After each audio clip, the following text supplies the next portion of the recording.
We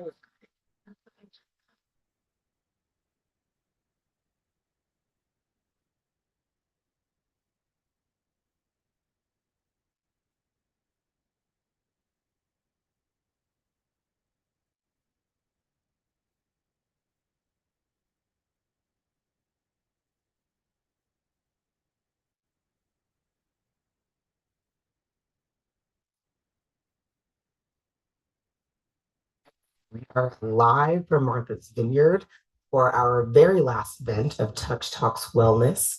It has been an amazing 2 weeks of programming here, and we're going to have our pink table talk now. So, this week on Pink Table Talk, I really want to talk about what HBCUs on the Vineyard and how we can really use this community to bring breast health to campuses, to the communities, and all the things. But let's start with some intros.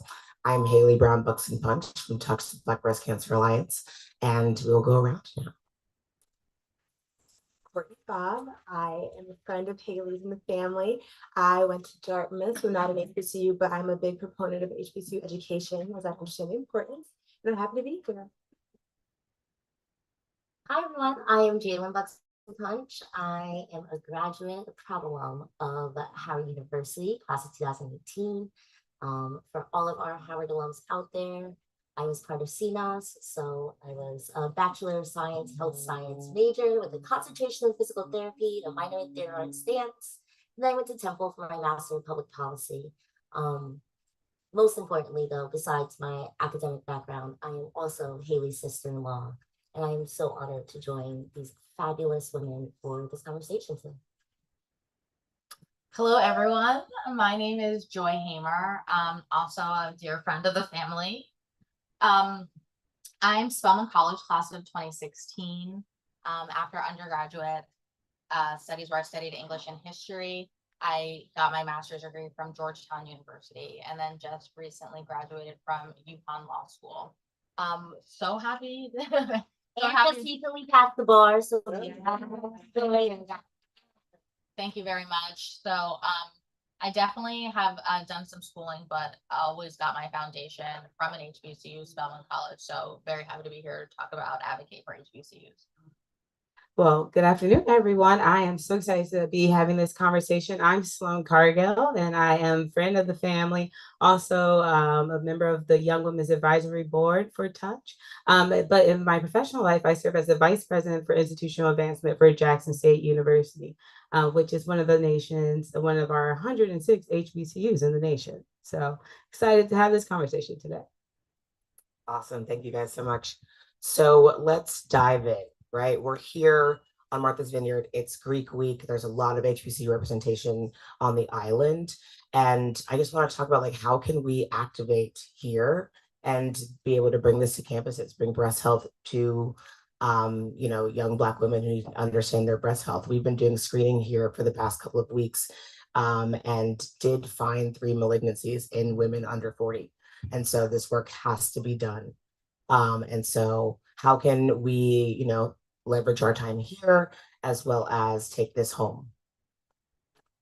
I think just to start off right there is with it being it's Greek week. There are about 2 different weeks that are HBCU week on the Vineyard, where we come together, and so many of the folks that are here on the island are graduates of HBCUs. I said there's 106 in the nation.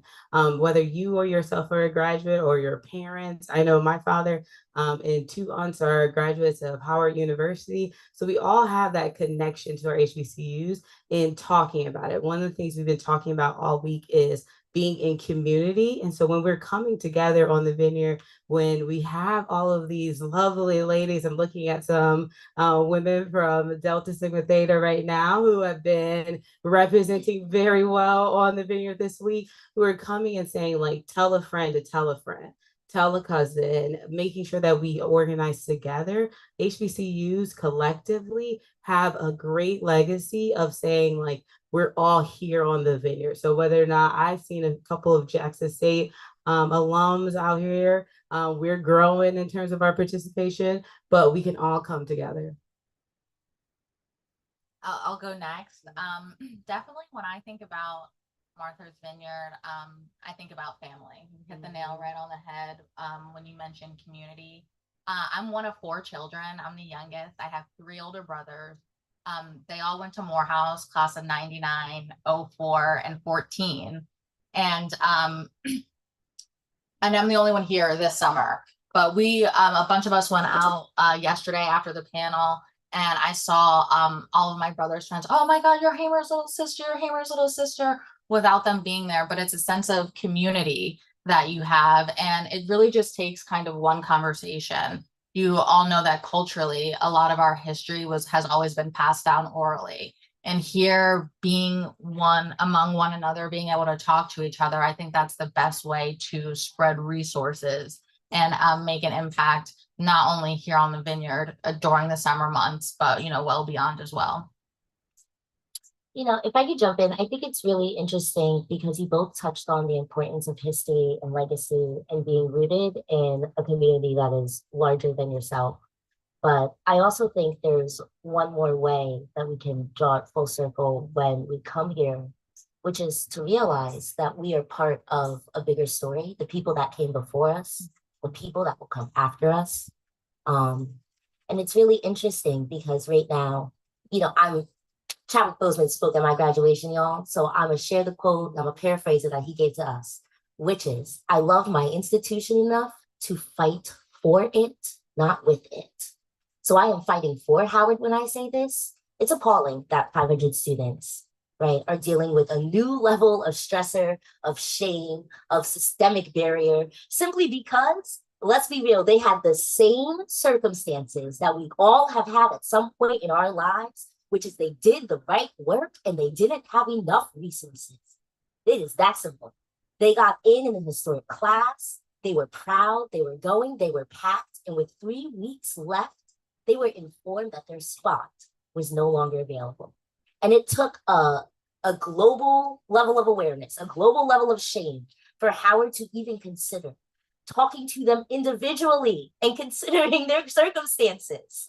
So I think it's so interesting when we're sitting in the vineyard right now, because a lot of people have already sent their kids to college. A lot of people have already started to pack and to get ready and to think about what they're doing for the fall and for the rest of the school year ahead for their younger ones. But we still need to check in with each other. Even if you think someone is good and you think that the person next door or the family next door doesn't need anything, right? You caught up with them earlier, you heard their story, and great for them, you hit like on Instagram. But the reality is that all of us are dealing with so many things below the surface that we can't help but consider, the stressors going on in some of these younger people's lives and some of our lives every day, and the rate of incidence in cancer, the rate of mortality in cancer, there has to be some level of correlation here. There has to be a better way that we can figure out between not just our past and giving honor to that and our future considering them, but right now, what can we do to say, hey, are you good? And what is a way that I can reach you where you are? I'm just interested in hearing about you. And I think that's the first key to recognizing that's what makes HBCUs different, right? Is the fact that when we look at each other, we're not seeing through each other. We see within one another. We see ourselves in that. And I think too, this is such an interesting time, right? Because people are getting ready to go back to school. And that's why actually, and you just mentioned that this timing is so interesting to start those conversations, because a lot of us are, when you go to school, that's your first time going to the doctor without your mom or your dad or your family, right? And so how do you know what to ask for? How do you know to have those conversations with your doctors or build those relationships, even look for your doctors at school? And how do you understand what breast health is, right? And how do you have those conversations so that you're setting up your kids, your cousins, your people to go to school with that information? So I think this time in August is super crucial because we're all together having dinner at our houses and grilling and hanging with babies and riding bikes. And it's we can have those conversations right now here before we are going off to school, before, the year really begins. And so I encourage everyone to take this time in August as you're back to school shopping and doing all those things to also have those health conversations, right? We have an amazing Her Story worksheet on the Love of My Girls site. Yes. It's so good. If you're here on the Vineyard, come get a bag, please. I have many. But the Her Story worksheet is so great because it dives into both your biological mom side and dad side, because understanding both sides are crucial for your breast cancer risk. And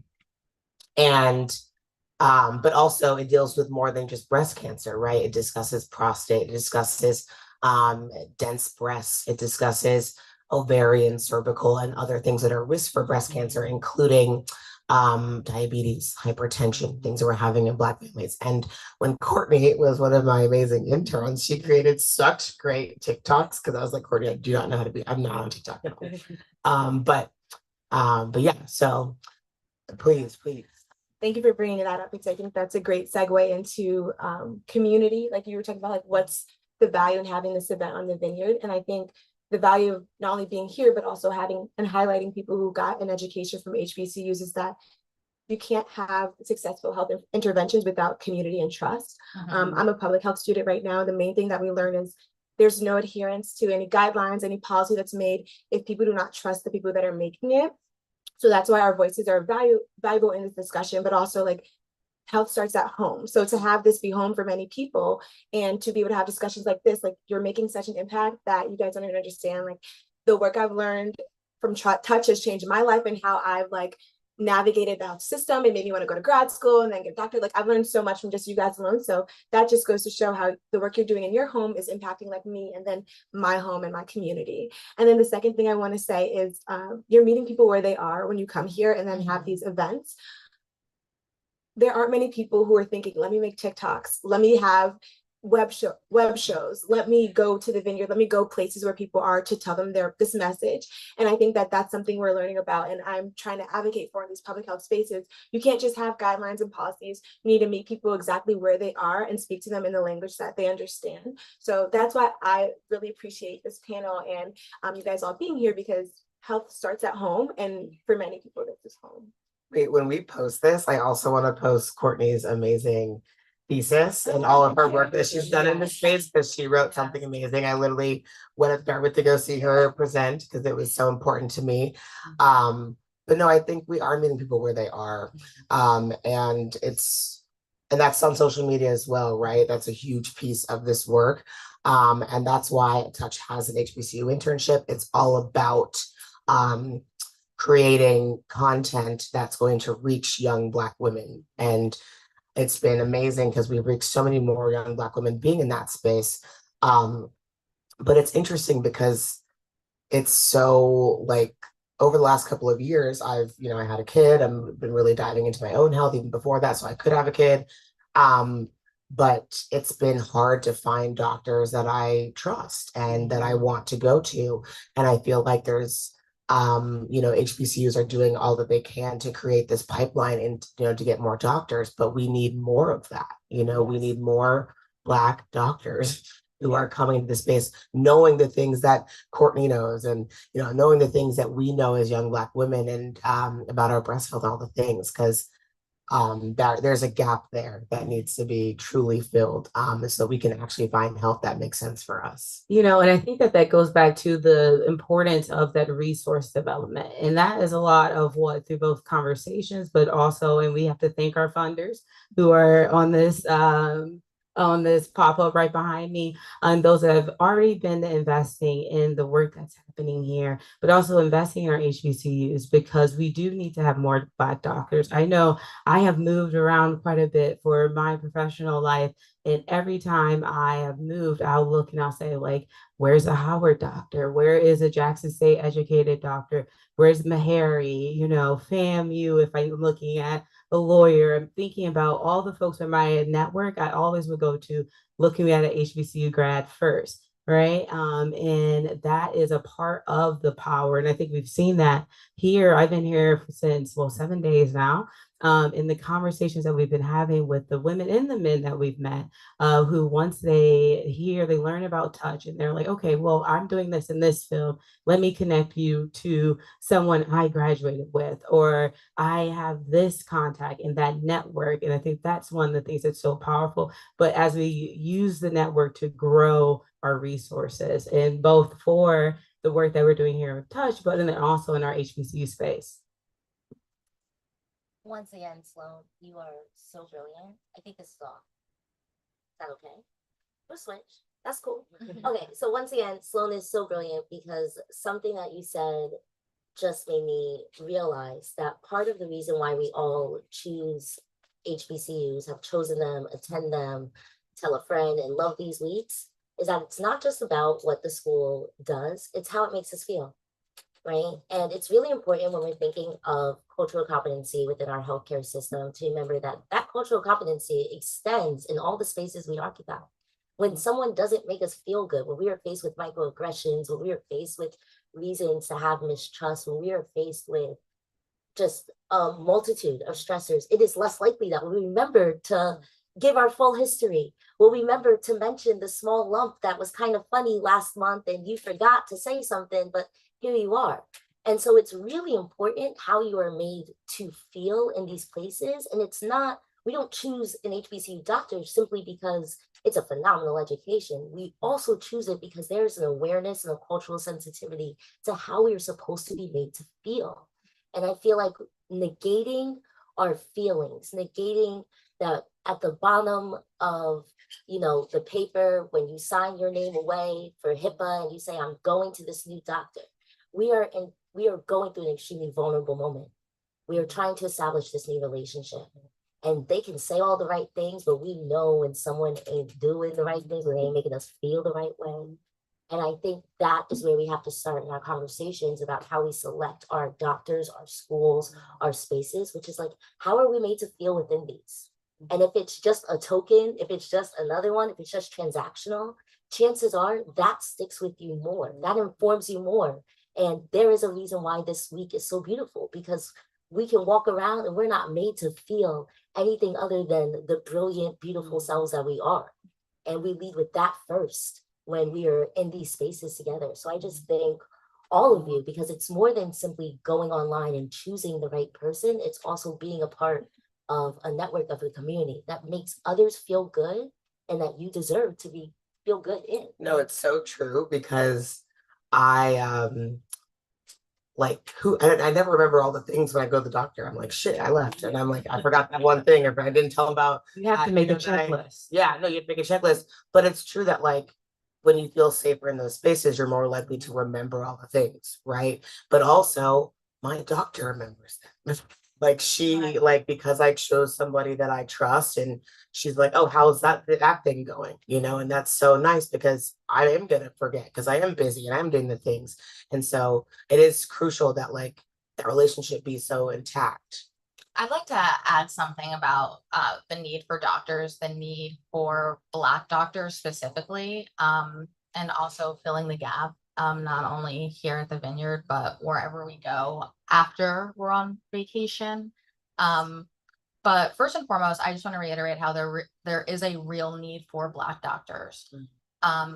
There's a website, I don't know if you guys have heard this story in the media, there's a website called findablackdoctor.com. Literally findablackdoctor.com for Black people to go and find a Black doctor. It sounds simple because it is. But we were at the event earlier today at the Strand during the caregiver panel, and we met a gentleman named Martin who was talking about how he was misdiagnosed for his Crohn's disease. And he had a grueling experience in the hospital. A year, he was a year-long stint, month to month, for days at a time. And it's because he was misdiagnosed, did not have a Black doctor who may have given him some different tests, found some different symptoms, because we don't necessarily have all of the same symptoms that everyone else has. And that could be a factor in his misdiagnosis. So the fact that Black people have Black doctors, know what to look for with things for our body that's necessary. And we saw a gap and we filled it just on our own. And that was the result of findablackdoctor.com. And there was a white doctor, an ophthalmologist, who said, findablackdoctor.com is racist. And it's discriminating against me as a white doctor, because now his argument is actually all of these patients are missing out on a great ophthalmologist like me because they're only looking for Black doctors. That is his legal argument. And he's taken it to trial. And we know how the Supreme Court is currently made up. And these types of cases are winning every single day. So there's a federal attack. It's actually a statistic that federally more Black employees have been let go, the biggest number since Reconstruction. So this is a federal effort to dismantle Black intellectualism, Black education, Black doctors, Black lawyers. And like I said, it all starts with us having the conversation, just spreading the awareness so that we're aware of these things and we know how to act, when we're actually confronted with these types of things. But again, the need for Black doctors is real. And that's why what Touch is doing, filling that gap, because we all came here to Martha's for vacation. But inherently, we're not going to do anything without having an educational component as well. So the fact that we're having this type of event, the fact that we're having this type of streaming, you really do have to thank organizations like Touch for putting it all together. No, yeah. So I really wanted, this is important because I know all of you guys on this panel really well. And I think that what you might be even about to say is like, when I think about activating on college campuses and HBCUs, yes, I want to talk about health, but there's a whole policy piece that needs to be addressed, right? And how do we activate these campuses to also know that these things are going on, know that these cases are happening. And so I feel like you were getting in that space. Courtney is also going to be itching the same. But hear me out. Smart women on the panel. Listen, it is y'all that is really just inspiring these trains of thought. So just hear me out, because twice now my phone has gone off. If you've noticed, the alarm has gone off. And I want to plug everybody into what that alarm is. I am normally with my daughter right now, preparing to make snack, because once we hit after 4 o'clock, woo, we have 3 hours till bedtime. Okay, so it goes snack, bath, dinner, book, bed. And the way that my mind works, as you hear, snack, bath, dinner, book, bed, it is so simple and also so demanding to have to do all of the normal, regular, lift, I would say, allostatic load that we have going on in our life. And then also remember, renew insurance, finish getting my blood panel results from the other day. Oh gosh, how did that go? Did I call that number back? I don't think I did. And did Izzy get the vaccination she was supposed to get? Because now they're not automatic. You have to request some of them depending on the state you live in. And so as I think of all of these small details, I start to think it's personal when it's not. It is all about legislation. It is all about policy. And I know my professional self, when I got my master in public policy, I was very didactic. I was like, the book says this, and the way that I have been educated says if I have this quantitative analysis and this qualitative analysis, it means this. But that's not life. My life is snack, bath, book, bed. And I know it's weird to say, but we need to stop thinking that policy is something on the paper and people are what it's affected by, because that's not true. Policy and people go hand in hand, because policy is supposed to be determined by the people. We have to get a lot better about realizing just how widely people are affected by purposefully bad policies not meant to serve us. We have to realize, you know what, when my insurance, for some reason, did not give me my annual screening that was supposed to be free, I am going to call. I'm going to take the extra 15 minutes to call because I can't skip it this year. And I think there is something refreshing about being able to sit in community and say, you know what, hands up, honestly, I haven't gotten my yearly exam, my yearly breast exam this year, because Izzy had all of her appointments. And when I am going through the checklist in my head, it is usually about my daughter, not about myself. And so I think we have to say, you know what, that's okay. I'm sitting with 5 or 4 other people who, guess what, can help me in this moment. Log on, make the appointment, follow up. It doesn't have to be in a vacuum. It doesn't have to be alone. It could be in this moment that we all pull out our phones and say, you know what? I did mean to renew my insurance because in September for open enrollment, I was starting to think we should change plans to something that has more screenings available. And I just think it's moments like that that allows us to say, you know what? The policy is purposefully hidden this way, but us as people, we don't have to keep the information locked away. We don't have to keep the wealth of knowledge we have gained isolated. The opposite of gatekeeping. I think breaking down the gates. I think you highlighted so many amazing things about like the gaps that exist. And I love that you said snack, bedtime, book, that all those in that list, because so much of our health as Black women is by who we serve. It like a lot of my research is on the captive maternal and other mothering frameworks by Joy James and Patricia Hill Collins. Very big theorists. I suggest you read them. Their work suggests basically that us as Black women serve in these self-sacrificing roles. And this is because of historically we've needed to survive. And it is essentially our way of liberating ourselves. So of course, caring for others comes at a cost. Like you're saying, when are Izzy's appointments? When are Izzy's appointments? But when are yours? Yeah. And when you're constantly thinking about other people, which as we often are as Black women who are leading in our fields, doing the great work, always advocating for others, it comes at a cost to our own health. And I then wanted to connect that back to, I think it was one of your points where, yeah, there's policy and there's data, but who's not in the data and who's not considered when the policy is being written. And I think we can think about the didactics, we can think about what's in the textbook, but who's thinking about our real lived experience? And that's why I appreciate work like when we trial and all of the work that Touch is doing to get real data behind the experiences that we're living as Black women, because unfortunately, like data does stuff and data moves the needle a little bit more than sometimes we want, and we want our voices to do that alone, excuse me.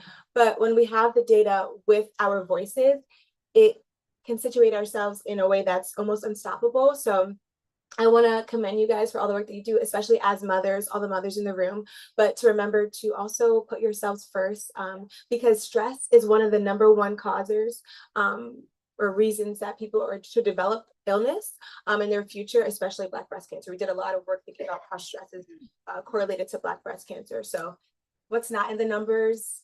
How can we take care of ourselves and kind of like fight back against what's not written on the paper? I know this is a great conversation. It's super exciting to like think about how we can do it. There's a really fun commercial right now. It's like someone getting in an Uber or something, and the Uber driver, the Uber driver sees them scrolling in the back, and it says like, if you have time to scroll, you have time to make a call. And I just love this commercial for some reason. I see it all the time, but it's like there's so much like I have time to make that appointment too. I have time if I'm sitting in the back of a car and I have time to like I'm going somewhere, I'm just in transit, like I have time to call that friend and say, hey, did you do your thing? Did you get your screening? Did you do the thing? I always say also keep your appointments. Like usually when you leave the dentist, you make another appointment before you go, right? And like just keep your appointments. Don't change them, don't postpone them. The least you can do is just show up to them. But yeah, no. Other thoughts? Like yeah. I'll add one more thing. Just as we were talking about, again, community, you were sitting here, panel, a bunch of beautiful Black women, audience, all Black women. I went, like I said earlier, I went to Spelman College, which is an HBCU for Black women. And something that I really learned at Spelman was the value of sisterhood.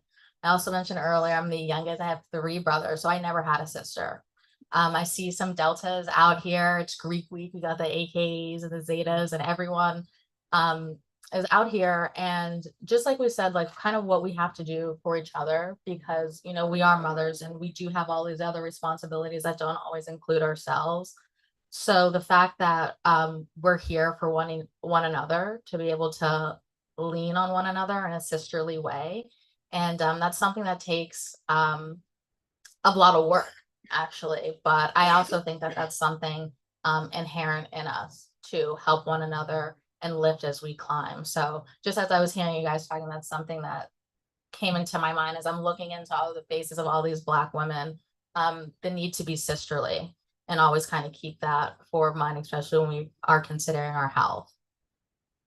I think that that's such an important part. And you think of the phrase like each one teach one and each one reach one. And we have to, when we brought up stress and thinking about that, one of the things that was so impactful from the panel that was on Sunday was talking about how much stress affects our hearts. And as like Black women, we often show up for everyone else and we put ourselves last. And I think that the conversations that we're having here, when you encourage yourself and being in that sisterhood, I think sisterhood is such the right word for it, because reaching out to your sisters, and be whether they are sorority sisters or from your schools, your best friends, your church members, like the people in your social organizations, the civic organizations, like reminding each other, say like, what did you do for yourself today?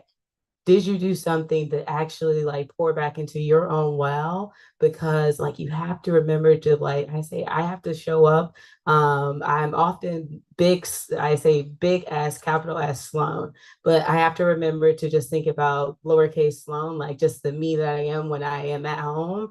And I realize that it's gotten into 10 o'clock and haven't eaten anything all day.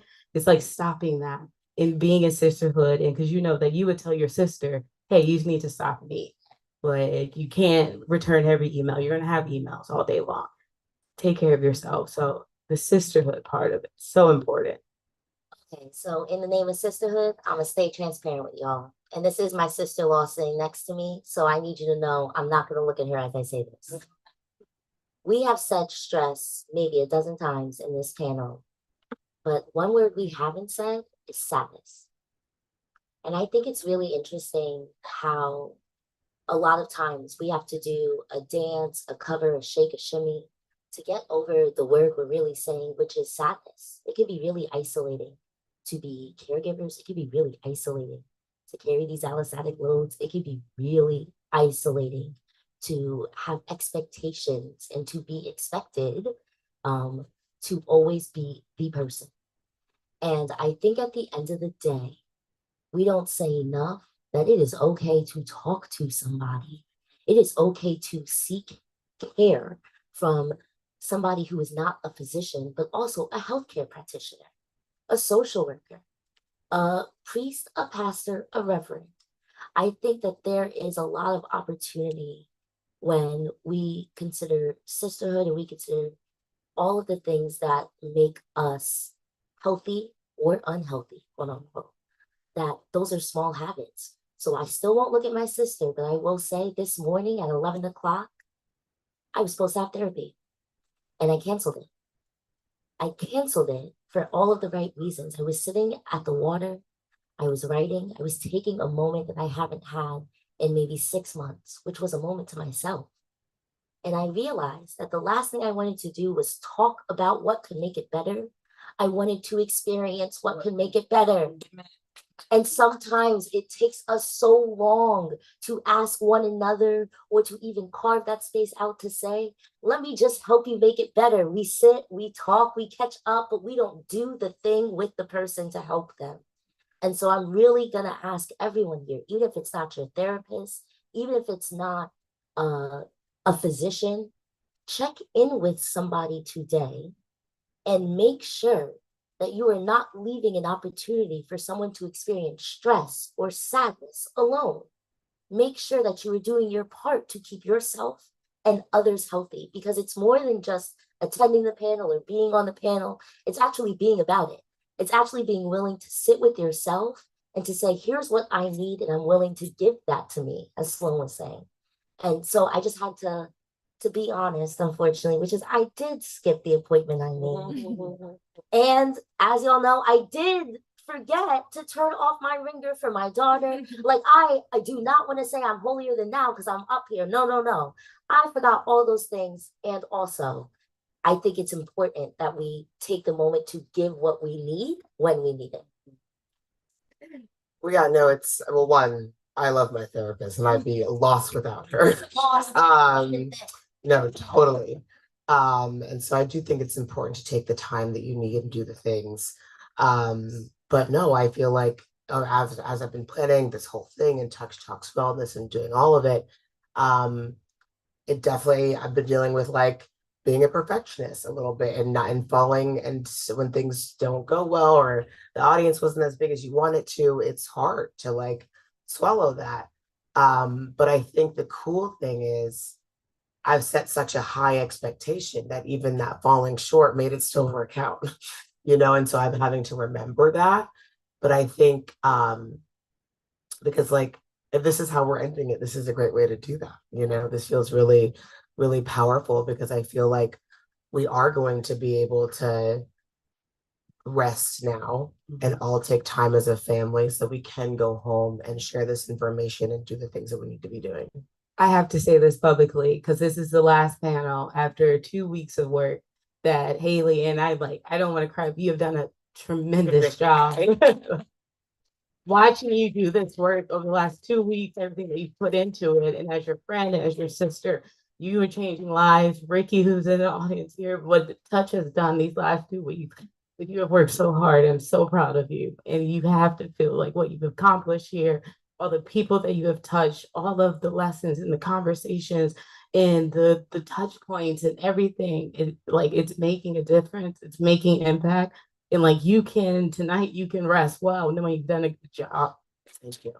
Wait a second, because also on that note, for everyone up here, I got here yesterday. I by no means am part of this heavy lift. I literally was even told to stay where you are, it would be easier. So please know these people have been here day in and day out. I think this is the third event for y'all today.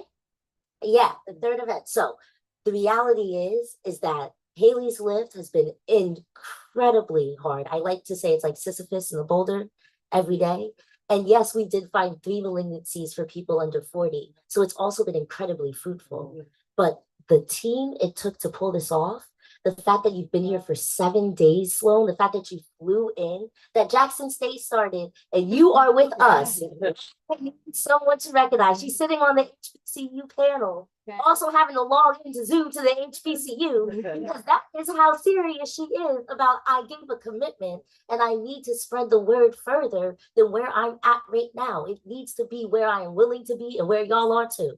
So congratulations to everybody in this room. Thank you for showing up. Thank you for showing out.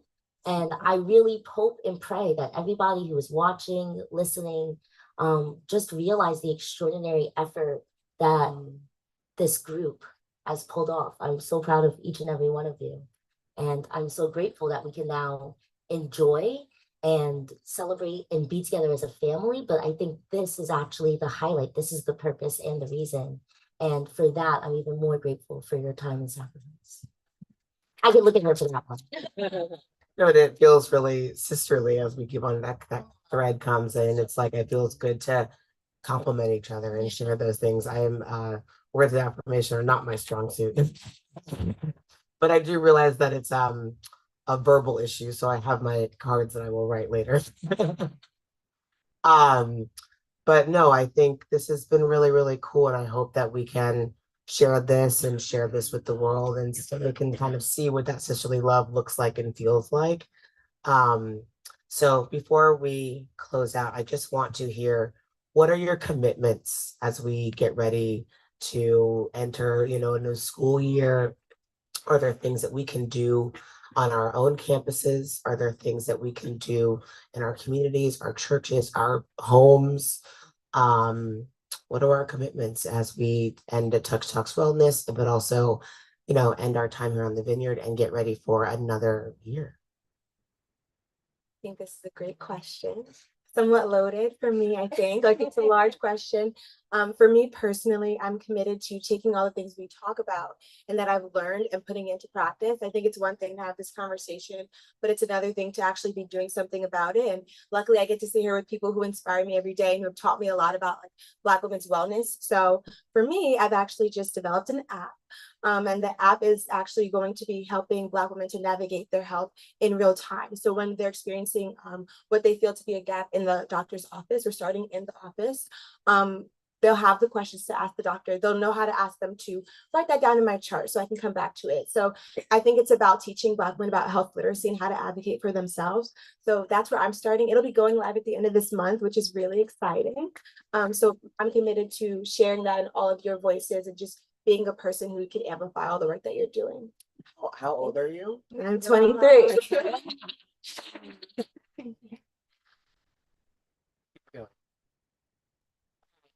I think that's a perfect way to say my commitment is actually very opposite at this moment, which is my commitment is starting small. I'm not even trying to start the app, y'all. I'm just trying to leave here and make the appointment. I'm trying to make sure at the end of the day that beyond just doing the bedtime routine, just doing the thing, that I continue to be transparent and honest, which to me means for anyone watching this, for anyone who sees us and says, I wish I could have asked this question. I wish I could have identified this. Please do. My commitment is to answer you. Please feel free to friend us on LinkedIn, on Facebook. I haven't checked it in years. And Courtney can help me because I know that you are a social media savant. But I'm like, shoot me an email. You can write me a letter. I can get you there. And I'm like, that is to me one of the most important parts of this, which is like, I don't want you to feel like, touch didn't touch you. I want you to know that if there is something you want to discuss, a coffee you want to grab, my commitment is to you. Let's do it. And also to own, I am not working right now. I am transitioning back into the career force after having given birth and tried to figure out in the best way possible what it means to be all of these things, have all of these titles, and no, none of it defines me. And so I will take that commitment of having coffee with you, with whatever it is, of also learning from you. I'm committed to learning a bit more and not being on the panelist side of things, but just being with you all. So those are my several commitments. But I'm like, found the app or make the appointment. Both of them we'll do. Okay. Sorry. Thank you. Haley, you asked the question and my heart kind of dropped. I'm not even gonna lie. I said, what am I gonna say about what my commitments are? I don't think that's a question I've really been asked before. And I have my mom in the audience and she looked at me like, what is she gonna say about her? Because as it was said earlier on the panel, I graduated from law school. I passed the bar in February. I was sworn in May. And it was kind of like win after win after win. And, I'm gonna be honest also and give my testimony right now. That it's been a challenging summer. It's been a challenging summer. I've been, they say, networking, I'm applying to jobs, and it's difficult in DC with the state of our judiciary, with the state of our legislative branch and executive branch. And it's challenging to be continuously, hit with rejection, not this time, almost soon. And it's been hard for me to commit to action on a continual basis every single time. So listening to the other responses, I think my daily commitment is going to be to continuous action because, when God closes one door, he opens another. And it's important for Black women because we're told no constantly. But what we do better than anyone else is to get up and keep going. I've learned that from my mother. She learned that from her mother. That is within us and has been for generations. So to answer your question in short, definitely a daily commitment to action. Love that. I think a daily commitment to action, that's what it's all about. So I'm going to make two commitments. And one, I think I'm remiss in not having already done this. The first commitment is making sure we get touch on the ground in Jackson to come to Jackson State. Let's do that, whether it's homecoming or for a tailgate. We have to have you all here to come on down. That's overdue. And then the second commitment I'm going to make to touch into this work is to just continue to be a part of the getting and generating more resources for touch in this great work. And so if it's okay, Haley, I want to make a direct ask to all the people, whether you came to a panel, you're watching this on live, you can think of a way that you can support the work that Touch does, whether it's giving your own contribution. There's no gift too large or too small.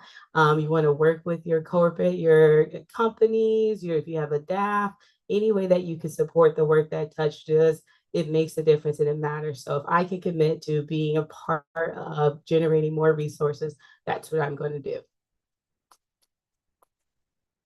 So you will help me draft the email to everybody that attended. Because it is hard and being in the nonprofit space again in this political climate has been really hard. We were worried about 2 months ago if we were going to be able to do all of this, and I was like, Mom, I don't know if we're gonna make this work. And so I'm so grateful to be on the other side. We did it. And yes, thank you to all the sponsors that helped us do it. Thank you to all the family and friends that helped us do it. My personal commitment leaving here is about really actually honoring my own boundaries. Like no one can cross my boundaries. I let them, right? And so if I say I'm not going to answer the phone after 5 o'clock and I answer the phone, that's on me. That's not on anybody else, right? And so it's really, really important that I not only set realistic boundaries, but then also honor them, right? And I think that that's going to, because you just get so caught up in the work and you get caught up in the fact that like there's somebody getting sick every day and more than many people getting sick every day. And so you feel like you got to do it. There's this urgency around it. But I am definitely learning that I need to, make sure that I'm spending enough time with my daughter and my family and the things, because that part is tricky to balance. But we're going to figure it out. And I'm going to work on that.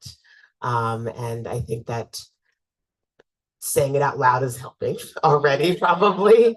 So thank you guys for listening to my personal therapy sessions.